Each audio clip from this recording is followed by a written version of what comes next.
Well, we've hooked up again with our old buddy Brian Empfinger, who's going to take us to another fantastic super duper waterfall in the Ozarks.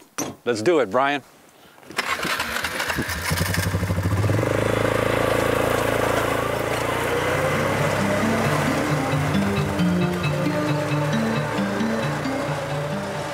Our four-wheeler excursion is actually the latter half of the trip to Mulberry Valley Falls, located northeast of Ozark, taking Highway 219, which turns into gravel and is called Pink Twist Road. You'll want to stay on this road all the way to the bottom of the mountain, where you'll come to a metal barn by the Mulberry River. Behind the barn is where a four-wheeler road will take you through a field and eventually to a drainage where you can bushwhack your way up the hill to the falls. Sounds like we have a pretty good amount of water.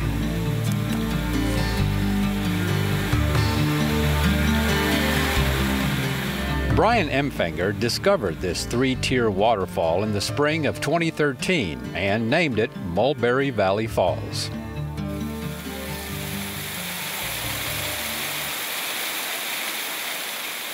About this time last year, we had a Arkansas photographers spring gathering, where a few photographers came up to down in the field there to explore the area that's kind of be a base camp. And we were just exploring around, and there's like a trail that comes along this bluff over here, and I heard a waterfall. Now, nobody else heard the waterfall, and they thought I was probably crazy because I'm running up this drainage really fast. I'm like, there's a waterfall up here, because I can really tell when there's a waterfall, just the sound that water makes.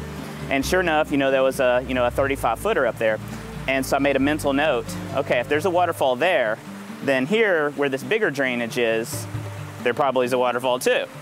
And because this is a lot lower than the waterfalls I normally find. I mean, we're right above the Mulberry River. You can actually see the river off in the distance.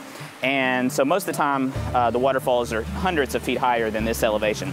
So I wasn't expecting really there to be any waterfalls along this bluff line at all. So just a week later, I hiked over from the field, the Serengeti, and hiked up here and pretty quickly saw this amazing spot. It seems to flow most of the time, and it's a wonderful spot. And I thought, since there's this wonderful valley, you were right by the Mulberry Valley Falls is a great name.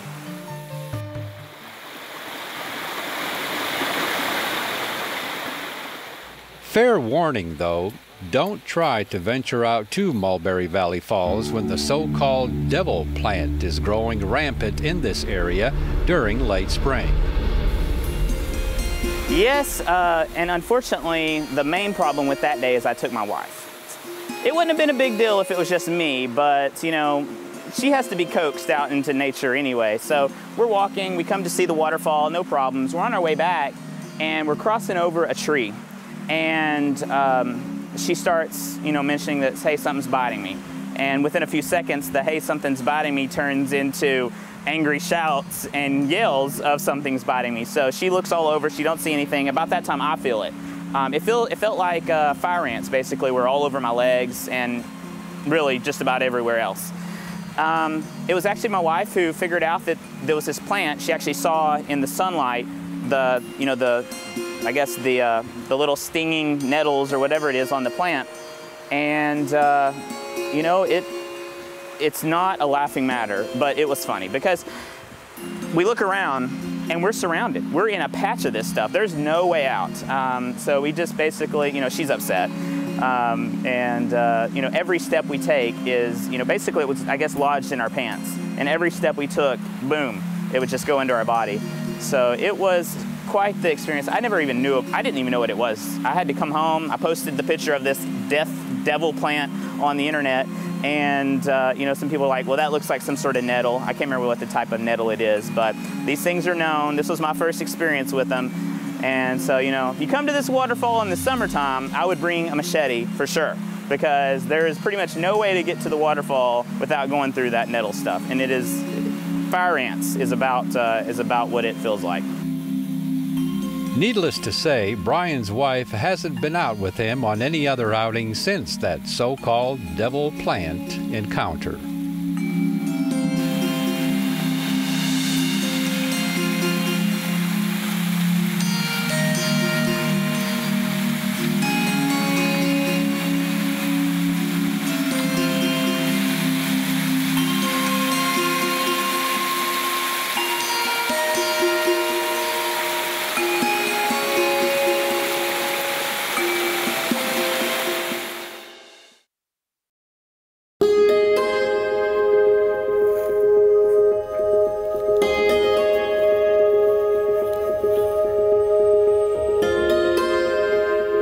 Every March, folks from all over make their pilgrimage to these 7 acres of more than 30 varieties of daffodils atop Wye Mountain northwest of Little Rock. And for most, they've been coming here for as long as they can remember.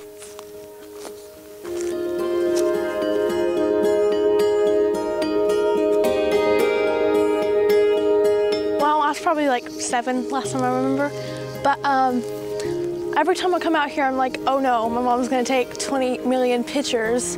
But overall, it's really pretty, and I like hanging out with my friends, going out to the woods, hiding, you know, having a blast. It's kind of a neat area, isn't it? I didn't think so many flowers could grow in one place. Yeah, more than 30 varieties of daffodils, actually. I thought there's only one.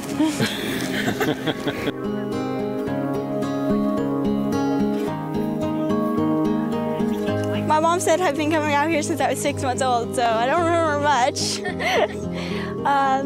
So I guess the first time I actually remember it would be 7. I remember that all I really wanted to do was pick the flowers and roll around in them and play.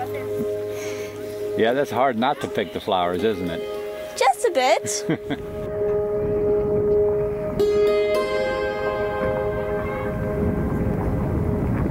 I was about 2 years old when I came back out here. And have you been coming out pretty much every year? Yeah. Wow.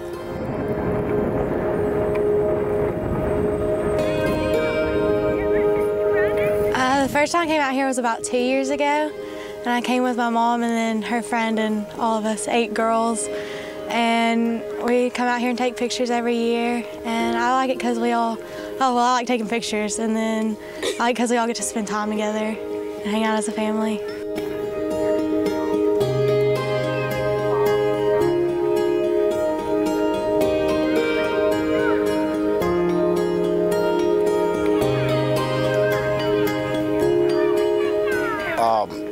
About 20 years ago, my mother, when she was still alive, was an elder of the church here, and she guilted me into coming up here to help some of the older people dig flowers. Well, it was a labor at first, and then after a couple of years, I got where I was enjoying it. I enjoy meeting the people and the happiness that it spreads, and since then, it's in my blood now.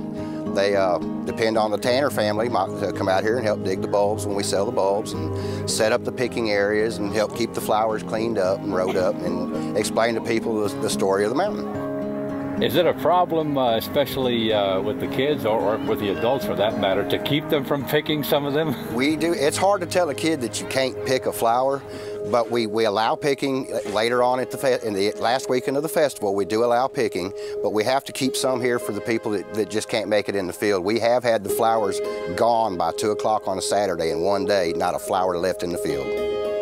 And there's several flowers out here.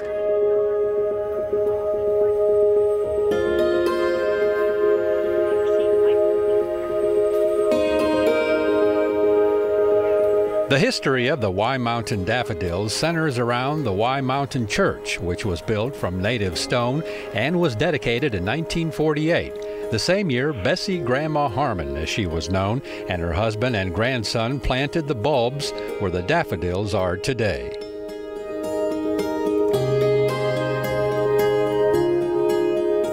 My husband plowed. He was 16 years old. And I met Grandma, naturally, when we got married in 51, 52, whatever year it was. And like I say, she was just the nicest, calmest lady you've ever seen in your life. She lived quite old and lived right there in that house. After they got rid of the big house over in the woods, they wanted to be closer to the flowers, so they just moved there. Betty Harmon has written a booklet about the Wye Mountain daffodils, as told to her by Bessie Grandma Harmon. There's also a cookbook available that's been published by the church. But it's been a good thing for the church. Without the church, we wouldn't, without these, we wouldn't have a church, because there's only about 20 of us on a regular basis. And that would not support a preacher. Now, we could have a church, but we wouldn't have a pastor. So, like I say, these kept the church going. So that's why every year someone said, why do you do that? I said, if you want to have a church, you got to do it. That's me making it move. In front of the cottage where Grandma Harmon and her husband lived is this inscription, a place to stop on the way home to heaven. And that it is.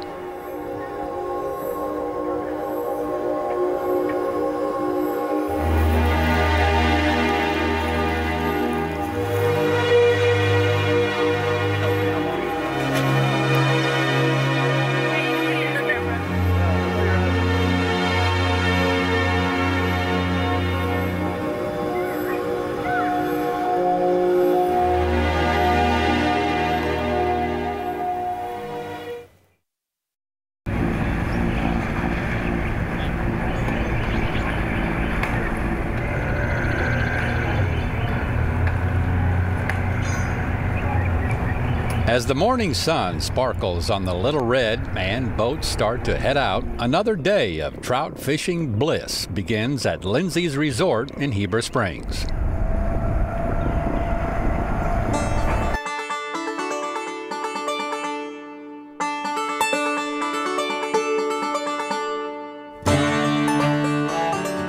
We've been here since 1965. My grandfather, Bill Lindsay, we all called him Pop.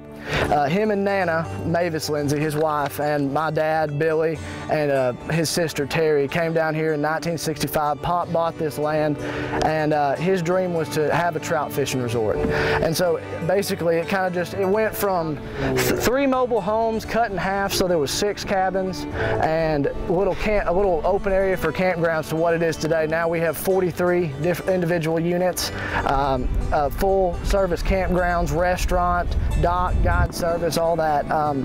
And like you were saying, growing up in it, I've been very fortunate. I've been incredibly fortunate to be able to be a part of this. And you know, most kids dream about doing this once or twice a year, and I do it every day. I get to go out here on this river and do what I love every day.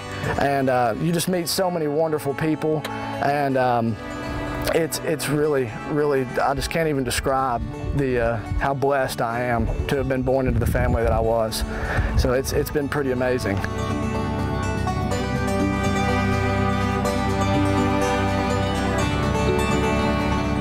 Now the Little Red lives up to its name as being the world-class trout stream. Back in the 1990s, the world record brown trout was caught here, weighing over 40 pounds. And I've got the net ready here for the next one. Right, Mishad?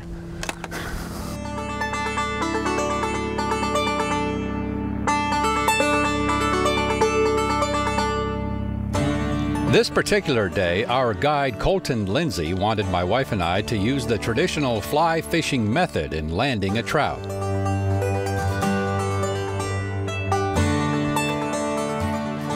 What we're going to be using today is a sow bug. I told you earlier. It's actually what grows in this moss. So this is what fish eat. This is their main diet. Basically, for a fly tire, you can buy them ready, or you can tie them yourself. I tie all my flies. You just take your thread and you wrap it around the hook, put the bead head on. We use a number 16 hook, and then you wrap what's called dubbing around it. And this is an olive green, kind of blue dubbing.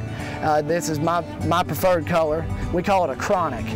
And you just take that dubbing, wrap it around, tie it off, and you got yourself a fly. It takes about 30 seconds to make. They're real easy, but they're very productive. That's what these fish eat. So that's what we're going to use today. And basically, you just take it to your.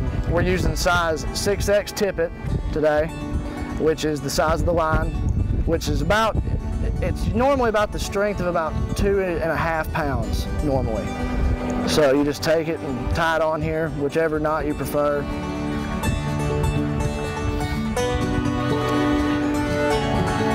We do offer classes. We offer casting instruction and fly tying instruction.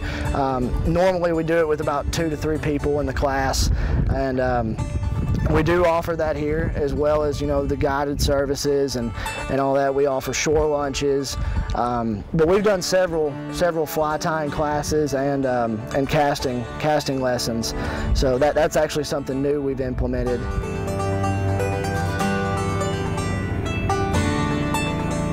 The boat we happen to be in is especially designed for fly fishing.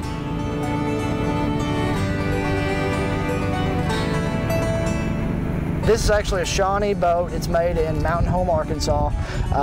Rob, the maker of these boats, he's a real good friend of the family, and he's done several of our boats for us. And basically what it is, you were talking about the setup with the oars. Instead of using a trolley motor, which most people do, the oars, even in this wind, I can kind of keep us where we need to be. And you know, trolley motor's going to run out of battery eventually. But this is a pretty good system to work with.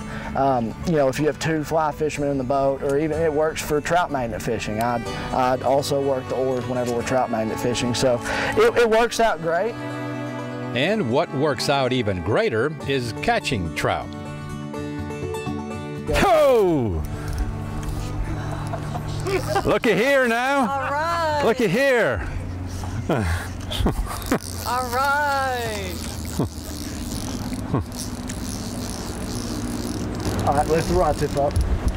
There you go. Keep it tight. Stop it right there. Just lift the rod.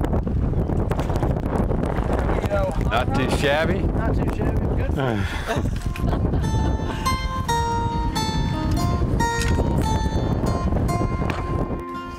Not all the days, though, have resulted in happy fish stories for the Lindsays here on the Little Red. What happened on Christmas in 2012 turned out to be a story of faith, which led to an article Colton wrote for Christian Hunter and Anglers magazine.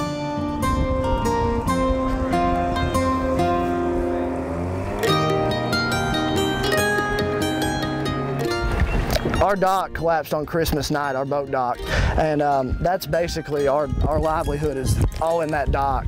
And we had a foot of snow and 6 inches of ice and 50-mile-an-hour winds. And so it basically it took everything down, sank all of our boats. And you know, we came down at midnight on Christmas Day, and just to utter devastation on, you know, at the boat dock. And they came to my dad a few months ago and they said, well, we want you to do an article about what happened.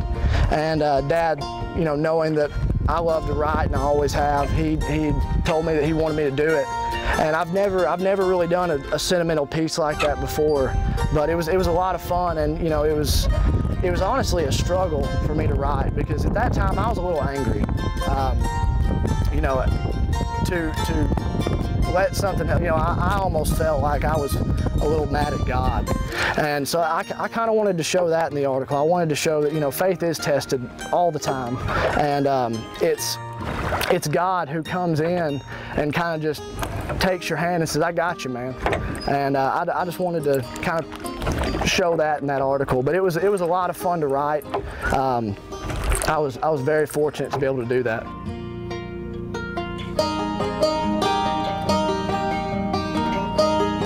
You know, it was a true miracle.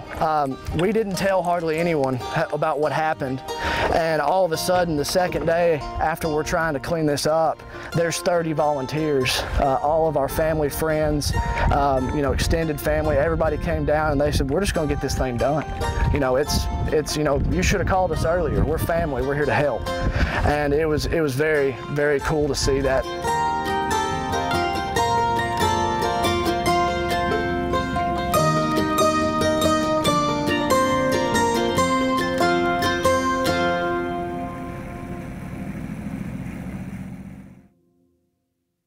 While driving along Highway 65 north of Clinton, no doubt you've seen the sign many a time. Well, the next time, don't just drive by, stop and check it out. It'd be well worth your while.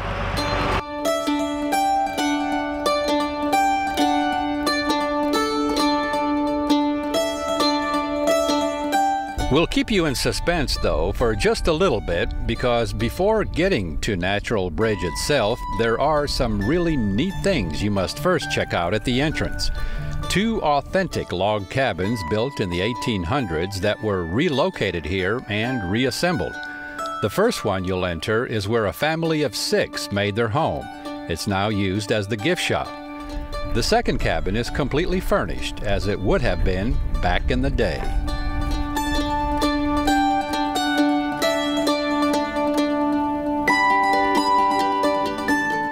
Since this rugged area was reportedly once where outlaw Belle Starr would hang out, inside the second cabin is a reward poster for her and her husband's apprehension, dead or alive.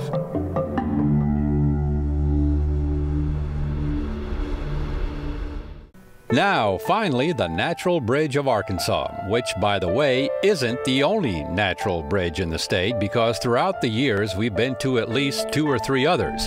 But this one is impressive, to say the least. 105 feet in length, 30 feet high, and is believed to be more than 3 million years old.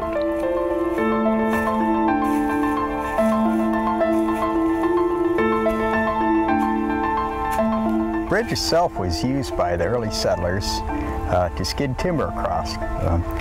Mostly white oak. A lot of the white oak was used for barrel staves and railroad ties. This area was logged pretty hard up to about 1920. This was an easy way to get the timber out of this holler back here. They would use horses and mules and some ox. They would drag the timber across the bridge, and they'd work it up out of the holler, and most of it went to Leslie, a little town just north of here.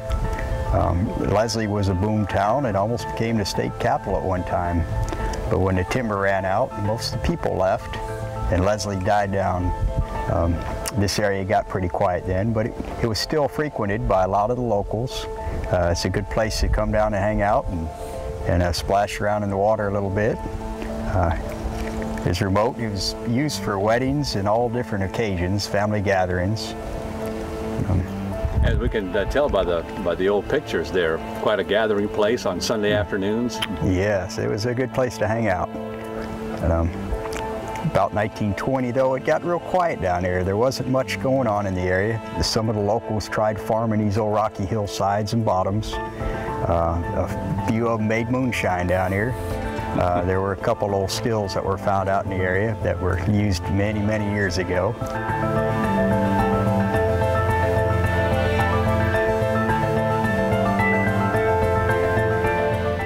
Seeing this natural bridge of Arkansas for the first time. You're from Canada. Tell us your reaction. Wow. It's just an amazing masterpiece. I am just amazed at how it was formed and how it could be used to haul wood as well as moonshine running after the forest was emptied. It's beautiful. What did you think when you saw that sign off the highway there, and what were you envisioning what it would look like? I was envisioning a wood-covered bridge is what I was envisioning, not rock. But being in Arkansas, rock would be the formation of the land. Anything like this in Canada? Never. I've never seen anything like it.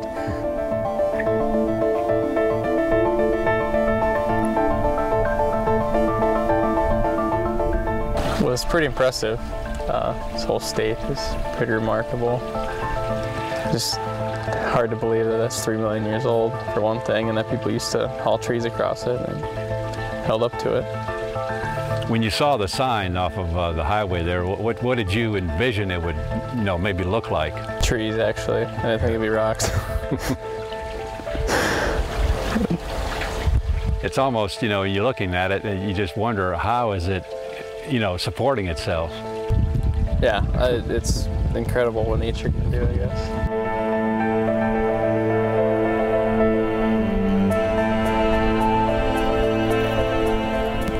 It's amazing to see that how the rocks are just bridged across there. It looked like they could fall at any time, but been there for millions of years, I'm sure. What did you envision it would look like? Well, I didn't have any thoughts previously, but it's very similar to what I guessed it would look like, big rocks. Pretty amazing, isn't it?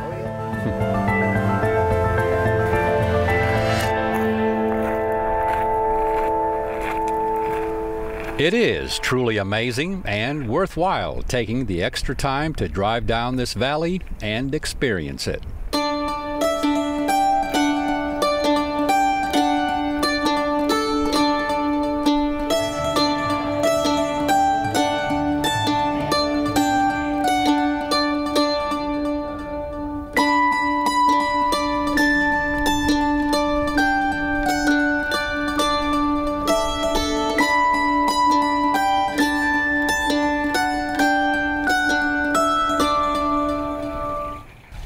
So explore for yourself the Natural Bridge of Arkansas north of Clinton. And for more on this destination, plus many of our others, or to order a copy of an episode, visit our website at aetn.org/exploringarkansas. And don't forget to like us on our Facebook fan page. And we'll see you again the next time for another exciting adventure on Exploring Arkansas.